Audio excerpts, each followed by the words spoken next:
بسم الله الرحمن الرحيم. الحمد لله رب العالمين، وبه نستعين على أمور الدنيا والدين، وصلى اللهم وسلم على سيدنا محمد وعلى آله وصحبه أجمعين. أسعد الله صباحكم ومساءكم ولياليكم أينما كنتم وحيثما حللتم. ولا سوماليد ميل joogtaan ba Ilaahay subhanahu wa ta'ala idinku ma yeelo cidii dhibka Allah ka qaado cidii dan Allah uu fiyo inta baahan Allah deeqoynta bogta Allah bogsiyo intii dhimatay Allah u naxariisto waalidiinteena Allah u naxariisto annagana Allah nooga daba naxariisto dalka diinta dadka iyo dawladnimadaba Ilaahay subhanahu wa ta'ala inoo badbaadiyo. maanta waxaan ka hadlayaa saddex qodob. maanta waxaan idin sheegayaa arrimo xasaasi ah iyo xogo aad iyo aad heer sare u ah. dad badan baa kolley dhibsan doona ma kala jecel ha karaama sheegina habaar laygu kari waaye runtaan sheegaa rabbi baan ugu dhowaadaa wixii iga khaldamaa waa wax iga khaldamay bini aadamnimo kullu bini aadam khata laakiin cidna uguma turo inaan runta sheego cidnana uguma darnaado. maanta waxaan ka hadlayaa saddex qodob. qodobka koowaad, Dani iyo Ciro xaggee iska heleen? maxay ku saaxiibeen? maxaa ka dambeeya isuboodkan kelmadaan ka oranaya? qodobka labaad, xasan iyo xiriirkiisii beesha caalamka iyo Kampala Accord 2 xaggee bay kala marayaan? iyadana kelmadaan ka oranaya. qodobka saddexaad, wilaadii Gado maxaa soo kordhay? iyadana kelmadaan ka oran doona. Puntland iyo Somaliland saaxiibna maaha, heshiisna maaha, isjacayl iyo isubood iyaga ka dhexeeyaana ma jiro. laakiin saan idiin sheegay madaxda Soomaaliyeed waa diran yihiin, iraadana male. imaaraadku taariikh baan idin siinayaa, waad ilowdaan, degdeg baa wax u ilowdaan. taariikh baan idin siinayaa, waxay isku dayeen muqdisho inay qasaan dowladdan dowladdii ka horreysay. lacag bay soo geliyeen, ay rabeen inay ku difaacaan impeachmentigii Jawaari, allah u naxariistay. lacagtii waa la qabtay. markay halkaa ku fashilmeen, lacago kale dusiyeen. gurigii Cabdiraxmaan Cabshakuur baa la weeraray.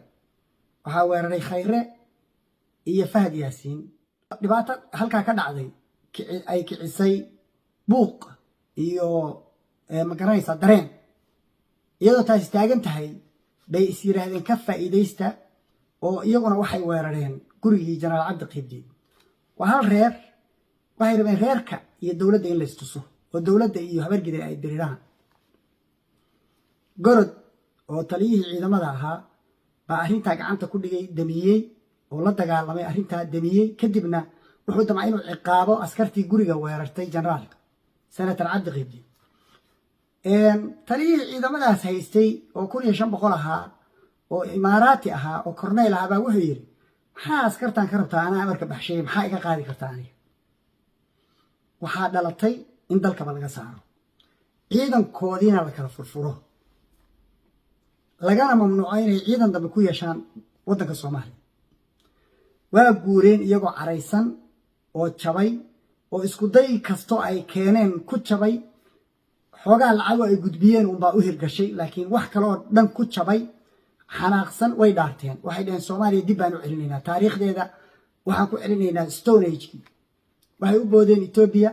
lacag bay saa ugu daldaleen, ilaa ay xataa uga hiiliyeen dagaalkii uu la galay Tigreega, oo ay hubkii ugu khatarsanaa iyo daroomo saa ugu soo afuufeen, lacagtii adduunkana siiyeen. waxay kala shaqeeyeen Abiy Ahmed hadalladan uu ku hadlayo hadda uu ku wajahan yahay musawac baan weeraraya Eritrea. musawac waa meeshii laga eriyey imaaraadka, iyo saylac baan qabsanayaa, labadaba iyagaa leh. waxaan kaloo idiin sheegay Soomaalida siyaasiyiinteeda oo dhan juuq cid dhigi kartaa inaysan jirin. labadaa nin waxaa loo heshiisiiyey, ujeeddada la leeyahay waxay ahayd khaatuma ilaa in kacdoon shacab bay ahayd. ilaahay baa soo saaray, Soomaalina ilaahay baa ku badbaadinayay. dadkaas ilaahay baa mideeyey. ma ujeedaa? raganimadooda iyo kartidoodayna ku xoroobeen, iyadoo weliba dowladdii Soomaaliya ay la dirirayso. dowladda Soomaaliya iraada ay leedahay kula diriri mayn, mana aysan lahayn heshiiye, ma ay lahayn. xataa international community intuu cambaareeyey dagaalkii Muuse halkaa ka waday, oo la cambaareeyey, oo lagu sheegay xasuuq, bay dowladda Soomaaliya la dagaalantay arrintaas, oo waxay ku dishay cambaarayntii. waxaa lagu dilay igad oo aan meesha ugu hooseysa. warar badan baan ka boodaya. dowladdan baa dhalatay, tii hore way la dagaalameen, oo la dagaalameen, lacag bay saa ugu afuufeen. murashaxiintii dagaal tartamayay in badan oo ka mid ay lacag saa ugu qarqiyeen maxaa ka dhalatay farmaajo dibadday u tuureen taa waa ku guulaysteen waxay kaloo ku guulaysteen puntland iyo somaliland labadaba inay baysas ka dhistaan kadib markii xasan sheekh ay ka saxiixdeen inay dalka keensan karaan ciidamo heshiiskii la mariyey baarlamaanka aan la marin la mariyey wasiirada imaaraadka loo saxiixo hadda kahor aan ka sheekaynay aniga faarax macalin iyo dad badan anagoo cabdiwahaab cabdisamadiyo professorka oo dad badani ka hadleen waxaa uu saxiixay xasan sheekh sovereignty waddanka waa sababtoosan juuq uga dhihi karin nin baahani gob maaha ma ujeeda dani iyo ciro maxaa laga rabaa hadda waxaa la rabaa oo u muuqata imaaraadka doorashada soo socota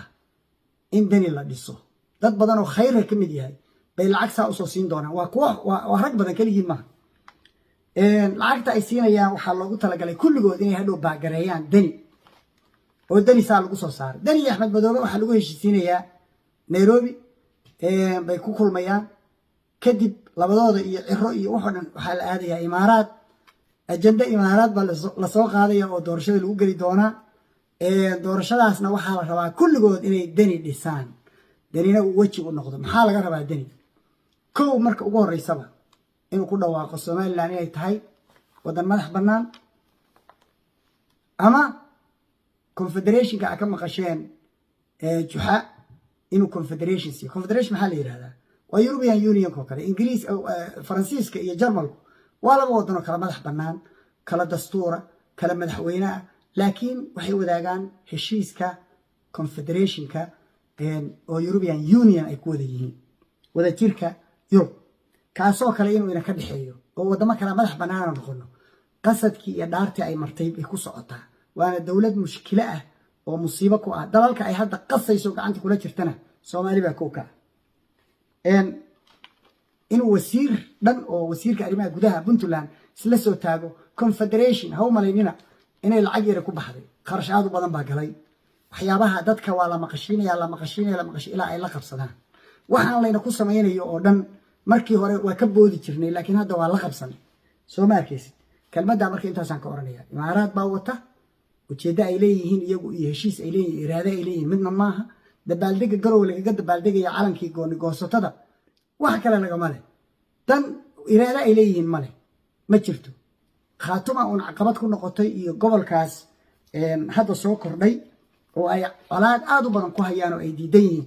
waxa kaloo la rabaa labadoodu inay ka heshiiyaan inay tirtiraan oo la dagaalamaan khaatuma inay cagaha dhulka dhigto qodobka intaasan ka oranaya qodobka labaad xasan sheekh wuxuu wajahayaa beeshii caalamka oo maalin walba intay ku dhiiratay warqada usoo qoraysa beesha caalamku markii uu isagu xilka yimi banaankaa laga dhigay siyaasadda martibay ka ahaay mana imaan jirin mana soo geli jirin banaankaa looga saaray isagaa isu dhiibay ilaa nin baahani god maahee markuu lacag u saxiixay oo European Union soo celiyey oo magaraysa naafoor oo dalka laga eriyay uu 6 milyan isagoo 6 bari joogay buu dhowr milyan ka qaatay oo soo celiyey oo uu kambaale tagay oo baryootamay oo la yiri qabiilkiina hebel iyo reebel oo la waday ha reebel dirwaya ha raxweyn ulaha ya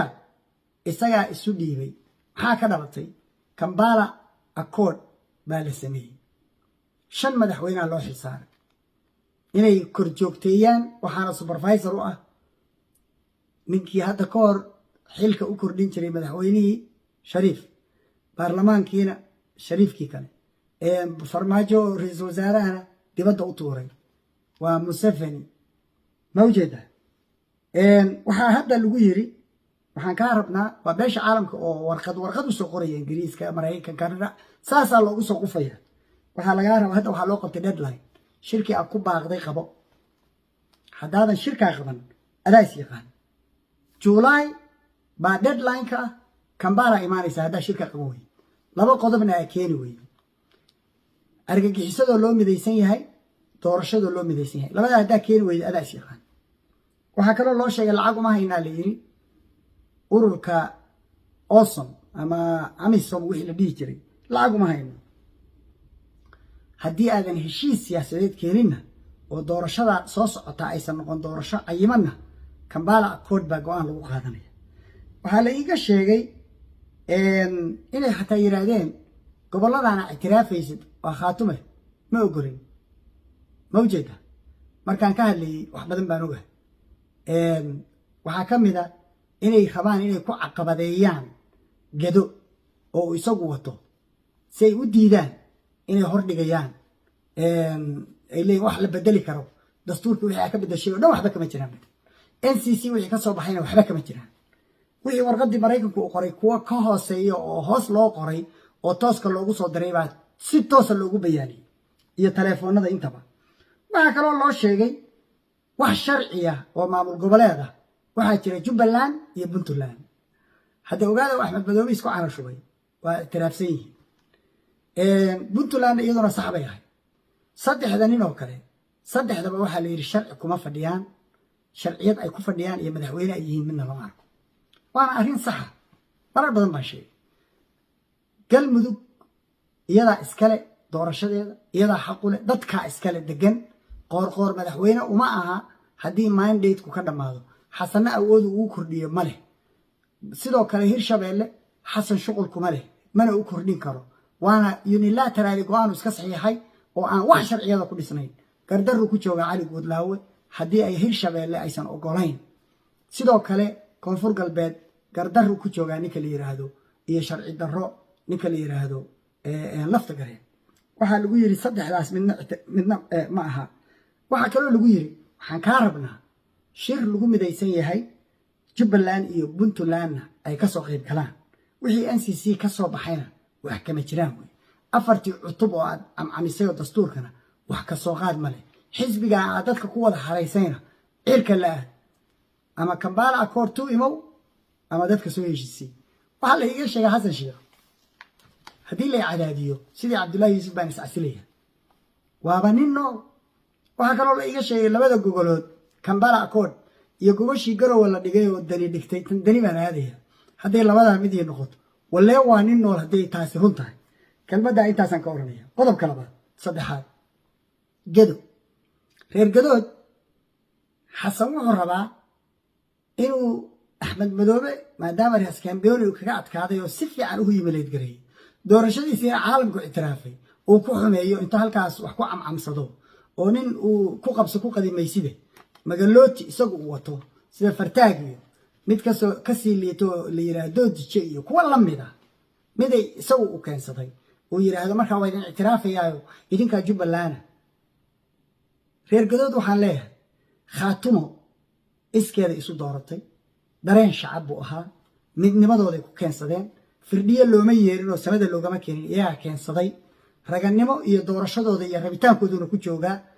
magalooti la idin keensaday ummadana waa ku eegoobaysan sida iyagu ummadda sharaf uga heleen Soomaalida la yiraahdo gees ilaa gees sharaf iyo karaamo uga heleen uga heli maysaan cidna ceeb iyo caar bay idinku noqonaysaa Axmedna waa qorax sii dhacaysa xasanna waaba ku daayo wuxuu idin haya lama arko yuu idin lugoyn oo iska kiiloor keenin oo dagaal aan macna lahayn idin gelin yaan la idinku furfurin waxaba se dhici karta kursiga sare in nin beeshiina ay helo ma dhici karta kaasaa ka weyn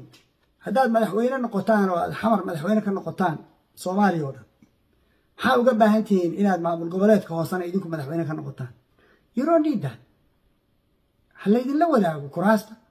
arrintaa ka heshiiya isaguna ha ogolaado xuquuqda aaladiin inuu miiska saaro nacasnimay u tahay shalay hadday u shaqayso daraad u shaqaysay maalin walba u shaqayn maysay inuu indhaha uu soo xanjaysto isagana nacasnimay u tahay madoobe xuquuqdiina haydin siiyo xaqa a ku leedihiin idinkuna u kaadiya yaan xasan idin marsan kaar la xoodaya noqonina intaasaan oranaya billahi tawfiiq asalaamu calaykum waraxmatullaahi wabarakaatuh